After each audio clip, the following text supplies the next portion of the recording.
राकेश टिकैत तो अभी मान नहीं रहे हैं। प्रधानमंत्री ने माफ़ी मांग ली, कानून भी वापस ले लिए। चलिए और भी बातों पर तैयार हैं बात करने के लिए, लेकिन राकेश टिकैत कहते हैं अभी हम जाएंगे नहीं जब तक सारी चीज़ें हमसे बात नहीं कर ली जाएंगी, हमारे मुकदमे नहीं हट जाएंगे।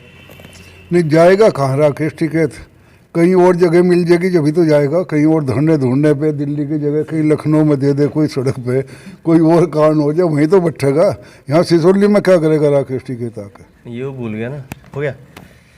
अच्छा मंत्री जी, क्या लगता है जैसे योगी जी लगातार दौरे कर रहे हैं, एक तरह से चुनावी दौरे हैं, सहारनपुर में अब आ रहे हैं, अमित शाह जी भी साथ में आ रहे हैं बताया जा रहा है, तो किस तरह का माहौल रहने वाला है, क्या फ़र्क पड़ेगा इस चीज़ से?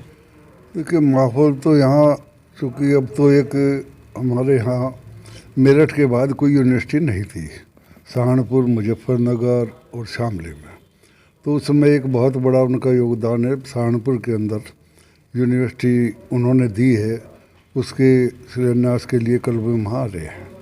एक शिक्षा का उनका योगदान है। और लेकिन वैसे तो है ही, मैं समझता हूँ भी ट्रैक्टर रैली हुई है, पंचायत के कार्यक्रम चल रहे हैं। योगी जी भी पूरे प्रदेश में मैं समझता नहीं किसी माननीय मुख्यमंत्री ने इतनी मेहनत की हो। 3-3 जिलों में एक दिन प्रोग्राम हो रहे, और उसके बाद भी हमारा भी लंबा जीवन हो गया, लेकिन इतनी मेहनत करते हुए किसी मुख्यमंत्री को हमने भी नहीं देखा।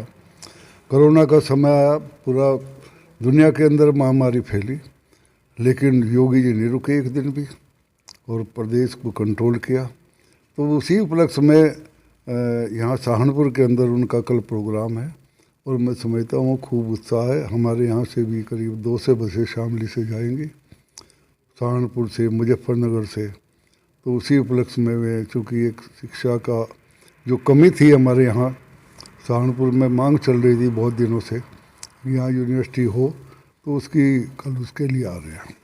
गठबंधन भी हो गया और अब सहारनपुर में यूनिवर्सिटी भी आ रही है, चुनाव नज़दीक हैं, तो सब लोग ये भी समझते हैं और कहते हैं कि चुनाव के नज़दीक होने के कारण इस तरह की अब योजनाएं आ रही हैं, इस तरह की चीज़ें, अब यूनिवर्सिटी हो गया और भी कुछ चीज़ें हो गई तो इसलिए दे रहे हैं। क्या गठबंधन की वजह से कुछ एक माहौल इस तरह का बना है कि अब ये चीज़ ज़रूरी हो गई है इस एरिया के लिए? पश्चिम उत्तर प्रदेश में वैसे ही किसान आंदोलन से फ़र्क पड़ रहा था। देखिए ये तो विपक्ष वालों के पास और कोई चीज़ कहने के लिए नहीं है। अब तक 12 मेडिकल कॉलेज थे पूरे प्रदेश के अंदर, 33 मेडिकल कॉलेज अब उन्होंने दिए हैं इन 4.5 वर्षों में। तो ये कोई चुनाव के लिए थोड़ा ही है। ये जो हाईवे बने हैं, कानून व्यवस्था कंट्रोल आज थोड़ा ही हुई है। ये तो 4.5 जिस दिन बने थे माननीय योगी जी, उसी दिन से कानून व्यवस्था पर फर्क पड़ा है, विकास उसी दिन से चल रहा है। किसानों का था ये मैं समझता हूँ माननीय मोदी जी ने एक बहुत सराहनीय काम किया। इस तरह कोई प्रधानमंत्री करता नहीं, उन्होंने भावनाओं की कदर करते हुए उसे वापस ले लिया। लेकिन ये अपने काम पे लगे हुए, ये माहौल मैं समझता हूँ भाजपा के पक्ष में है। राकेश टिकैत तो अभी मान नहीं रहे हैं। प्रधानमंत्री ने माफ़ी मांग ली, कानून भी वापस ले लिए। चलिए और भी बातों पर तैयार हैं बात करने के लिए, लेकिन राकेश टिकैत कहते हैं अभी हम जाएंगे नहीं जब तक सारी चीज़ें हमसे बात नहीं कर ली जाएंगी, हमारे मुकदमे नहीं हट जाएंगे।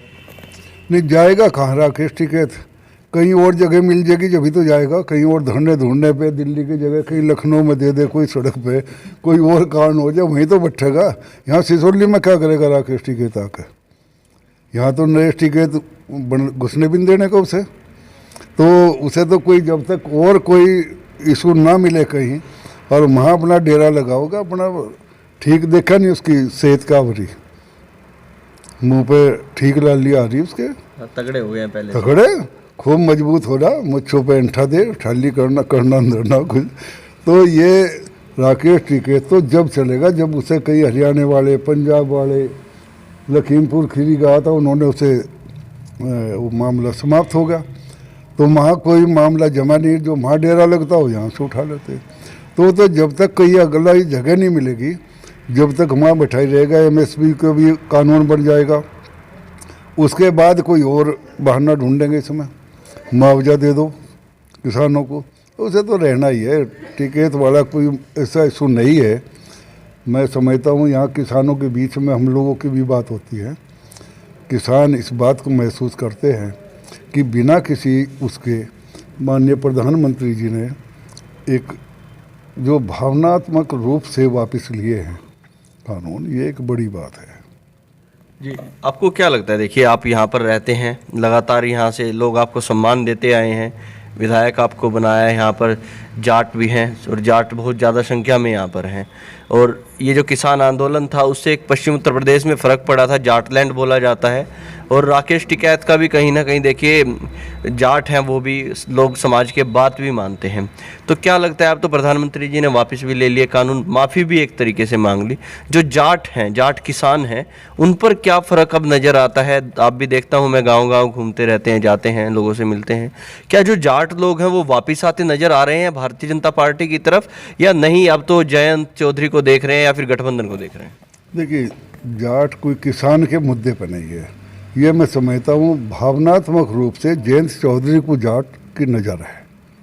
और जो भाजपा में है, हमारा कोई गांव ऐसा नहीं, कल गाड़ियाँ जाएंगी, ट्रैक्टर जा रहे थे अभी, मैं समझता हूँ वहाँ 90% जाट थे। जिस दिन रैली निकाल ली अभी 3 दिन पहले हमने काबड़ों से शामली तक, हज़ारों ट्रैक्टर थे और उसमें सब जाट ही ले रहे थे ट्रैक्टर। कल बसें जाएंगी, कोई गांव ऐसा नहीं है जाट का जिसमें से माननीय योगी जी के प्रोग्राम में ना जाए।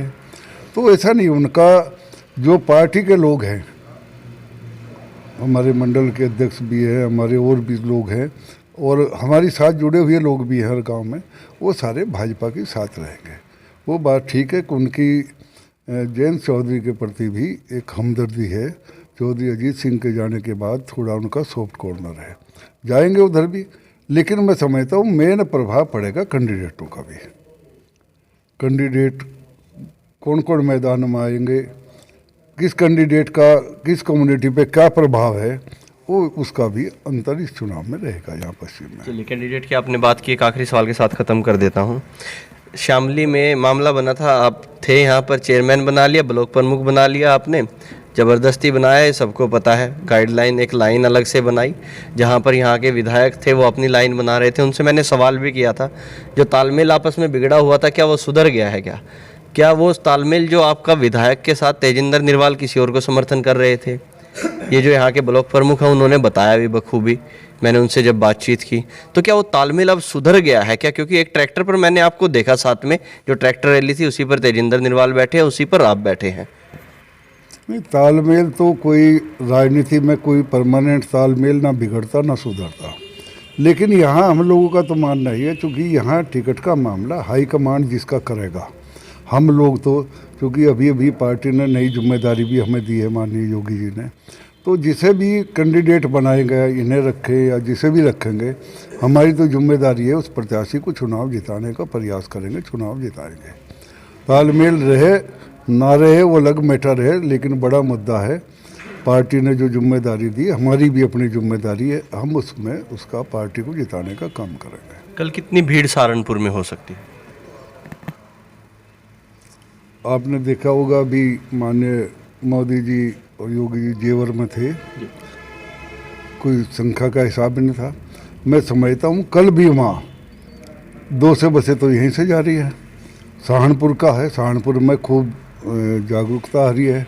मुजफ्फरनगर का 3 ही जिलों का वहाँ पर बुलाए गए हैं, बाकी बिजनौर में भी उन्होंने मना कर दिया, कोई नहीं आएगा, केवल जनप्रतिनिधि आएंगे। तो मैं समझता हूँ लाखों लाखों लोग वहाँ इकट्ठे होंगे। जी, धन्यवाद। देखिएगा, अभी हम बात कर रहे थे वीरेंद्र सिंह जी से और हमने तमाम सवालों के जवाब उनसे लेने की कोशिश की है, और राकेश टिकैत के बारे में उन्होंने जो कुछ कहा वो आप लोगों ने बखूबी सुन लिया।